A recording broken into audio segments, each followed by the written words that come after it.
शांति। आत्मा को कर्मातीत अवस्था तक ले जाने वाले शिव बाबा संगम पर आकर आत्मा के जीवन में अपनी याद दिलाते हैं। बाबा कहते हैं कि बच्चे तुम मुझे याद करो, तुम मुझे याद करो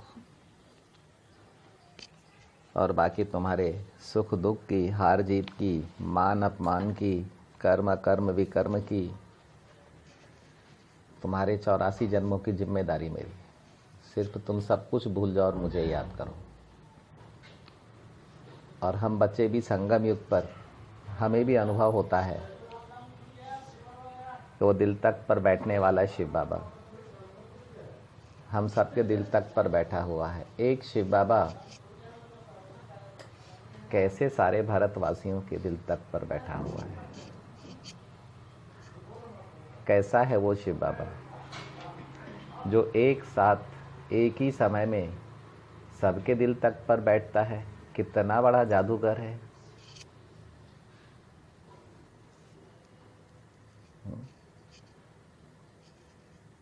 हमें भी समझ में आता है कि हमारा 84 जन्मों में, चारों युगों में जो कुछ भी है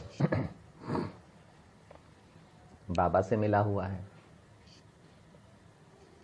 अंत तक जितना जितना हम बाबा की प्रॉपर्टी खोते गए, वर्षा खोते गए, उतना उतना हम अहंकार में आते गए, अभिमान में आते गए।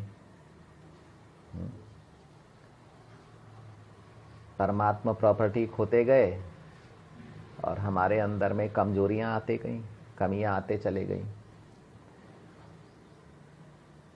अब जब संगम पर फिर से बाबा से मिले तो हमारे पास में बचा कुछ भी नहीं था। थोड़ा बहुत लाइट थी, बस हल्की फुल्की। समाप्त प्राय हो चुका था बाबा का सब कुछ।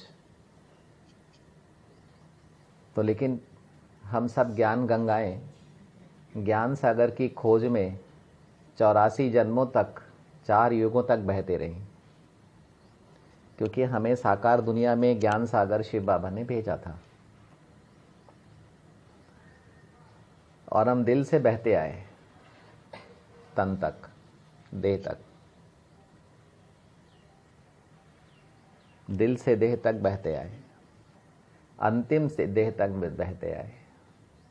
और बहते बहते हम उस देह तक पहुंच गए जिस देह में बाबा को आना था। क्या वंडरफुल ड्रामा की पटरी है।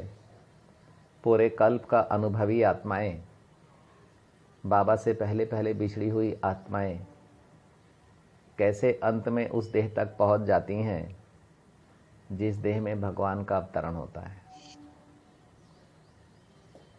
और कैसे शिव बाबा हमें उस देह में बैठकर स्वीकारते हैं। वो भाग्यशाली रथ होता है जिसमें प्रजापिता भी होते हैं और ब्रह्मा भी होते हैं। जब आत्मा को फील होने लगता है कि मैं ज्योति बिंदु हूं और मेरा बाबा है, आज तक चारों युगों में एक बाबा को अपना मानने के अलावा बाकी हर चीज़ को, हर व्यक्ति को, हर साधन को अपना माना, मेरा माना। अब बाबा कहते हैं कि सब कुछ बाबा का है, सब कुछ बाबा का है। 84 जन्मों में जो चाहिए वो सब कुछ बाबा का है। परम धाम जाना है तो मुक्ति भी बाबा की, जीवन मुक्ति भी बाबा की। स्वर्ग में आएंगे तो भी जीवन मुक्ति बाबा की। अब स्वर्ग में जो चाहिए वो बाबा ही से मिल रहा संगम पर। नर्क से मुक्ति चाहिए तो भी बाबा से मिल रहा है। हर चीज़ बाबा से मिल रही है। अब जो हमारी अपनी गंदी चीज़ें थीं वो सारी बाबा की याद से भस्म होती हैं। अब इधर हमारी याद और प्यार बाबा तक पहुंचती है और बाबा उधर हमारे विकर्मों को प्यार से भस्म कर देते हैं। इधर पापों से मुक्ति मिलती है, उधर आंखें बरसने लगती हैं। आत्मा को पता चल जाता है कि बाबा ने अविनाशी प्राप्ति करा दी, अनेक जन्मों के विकर्मों की गंदगी को धो डाला। कैसे? प्यार के जल से। बहुत गहरा प्यार है बाबा का। हम लोग तो मात्र देह से प्यार करते, हम लोग तो प्रकृति से प्यार करते हैं, लेकिन बाबा का प्यार इतना गहरा है। स्वदर्शन चक्रधारी है ना, 84 जन्म अपनाए हैं ना बाबा ने। हमको भी सिखा रहे हैं कि तुम भी अपने 84 जन्म अपनाओ। तो बाबा का प्यार ऐसा है जो हमारे ज्ञान काल में, ज्ञान की प्रारब्ध काल में और भक्ति काल तक में बह जाता है पूरा। और यही प्यार बाबा से हमको भागीरथ में ब्रह्मा के तन में मिलवाता है, यही प्यार। और यही प्यार बाबा संगम पर फिर से स्थापना कर देते हैं। और हम कल्प भर बाबा के प्यार को अपने दिल की डिब्बी में लिए लिए संपूर्ण धरती की परिक्रमा लगाते रहते हैं। हम अपना प्यार चारों तरफ फैलाते रहते हैं। और जब संगम पर बाबा आते हैं तो कहते हैं बाबा दिल भी तेरा। क्या तेरा? दिल भी तेरा। तो क्या क्या बाबा की कर दी? दिल तेरा करके क्या क्या बाबा को दे दिया? क्या क्या बाबा ने दिल ले लिया? बाबा ने दिल लिया, बाबा ने दिल लिया बाबा ने। इसी को कहते हैं दिलाराम, दिल लेता है। दिल वालों का मंदिर है वो। बाबा ने जिन जिन का दिल लिया है वो उनका मंदिर है। और जिन जिन आत्माओं ने अपना दिल बाबा की ओर जाते हुए महसूस किया है वो उनका दिल है, उनका मंदिर है वो।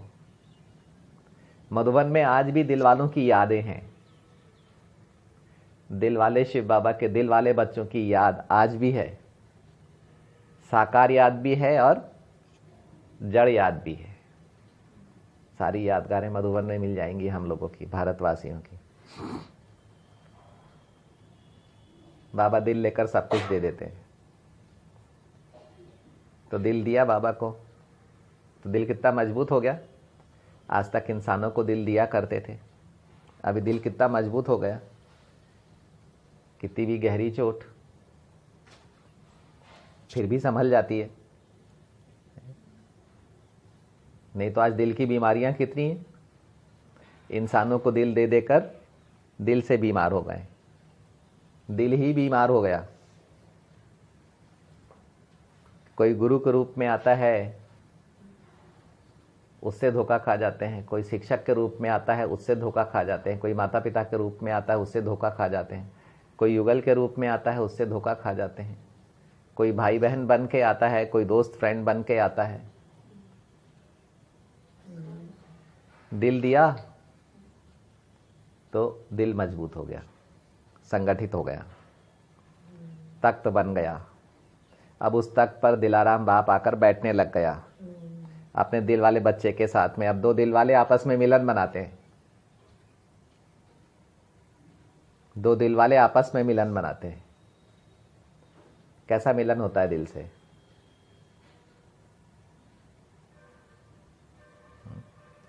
दिखता है आंखों से। दिल से कैसा मिलन होता है? फिर बाबा को कहते हैं बाबा बुद्धि भी आपकी, क्योंकि आप ही ने तो दी है दिव्य बुद्धि, दिव्य दृष्टि आप ही ने तो दी है, तो बुद्धि भी आपकी। तो क्या क्या दे दिया? बाबा को खोटे सिक्कों से भरा हुआ खाली बर्तन दे दिया। बाबा ने संगम युग पर अभी भरी बुद्धि दी है कि खाली बुद्धि दी है? हमारी बुद्धि में सतो प्रधानता भरी हुई है, सतोगुणीता भरी हुई है, रजो प्रधानता भरी हुई है, तमो प्रधानता में भी सारे सुख सर्व प्राप्तियां बाबा ने दी हुई है। भले हम कलयुग में रहेंगे, हमारे कर्मों में खोट होगी, लेकिन बाबा ने तो एक भरपूर बुद्धि हमारे को दी है चारों युगों के लिए। 5वें युग में तो बाबा खुद ही साथ में आ जाते हैं। और जब सारी बुद्धि को खाली कर लेते हैं तब फिर से बाबा मिल जाते हैं, फिर से बुद्धि दे देते हैं आकर हमारे को। और फिर हम बाबा से परम शिक्षक बनाकर बुद्धि योग से बाबा से पढ़ते रहते हैं, फिर हमारी बुद्धि भरपूर होने लगती है। तो बाबा हमें बुद्धि देते हैं अपनी बुद्धि भरपूर करने के लिए। तो बुद्धिवान बनने के बाद में अपनी बुद्धि बाबा को अर्पण करेंगे तो बाबा उसे भरकर वापस करेगा, बोलेगा खाली बुद्धि मुझे दो, भरी बुद्धि तुम लो। लेकिन बुद्धि का अहंकार नहीं आना चाहिए, बुद्धि भी बाबा को अर्पण की। सब कुछ तो बुद्धि में ही है। मन के और संस्कारों के सारे खजाने बुद्धि में तो है, सारे संबंध बुद्धि में तो हैं, संपूर्ण ड्रामा बुद्धि में तो है, 84 देहें बुद्धि में तो हैं, 84 दुनियाएं बुद्धि में तो हैं। इस विश्व में आत्मा अपनी 84 दुनिया लेकर आती है और अपनी दुनिया में 84 जन्म लेती है। वो किसी दूसरे की दुनिया में 84 जन्म नहीं लेती। तो बुद्धि भी बाबा को दे दी, आत्मा हल्की होते जा रही है, उसके जीवन में बाबा अवतरित होते चला जा रहा है। आत्मा का मैं और मेरा खत्म होते जा रहा है, आत्मा का मैं और मेरा खत्म होते चला जा रहा है। क्यों? मैं भी आपका, मेरा भी आपका, और मेरे भी आप। मैं भी आपका, मेरा भी आपका, और मेरे भी आप, और सिर्फ आप। भाई आप भी एक हो, मैं भी एक हूं, आप भी सितारा, मैं भी सितारा, दूसरा कोई है ही नहीं। दूसरे तो सारे पार्ट बजाने आते हैं, पार्ट बजाने आते हैं, एक ही है जो दिल में आता है, और बाकी सब कहाँ आते हैं? अपनी देह में आते। एक ही तो है जो दिल में आता है। कहाँ आता अम्मा? शिव बाबा कहाँ आता है? एक ही तो है जो दिल में आता है, एक ही तो है जो दिल को छूता है। और दूसरा किसने आज तक दिल को छुआ, बताओ मेरे को?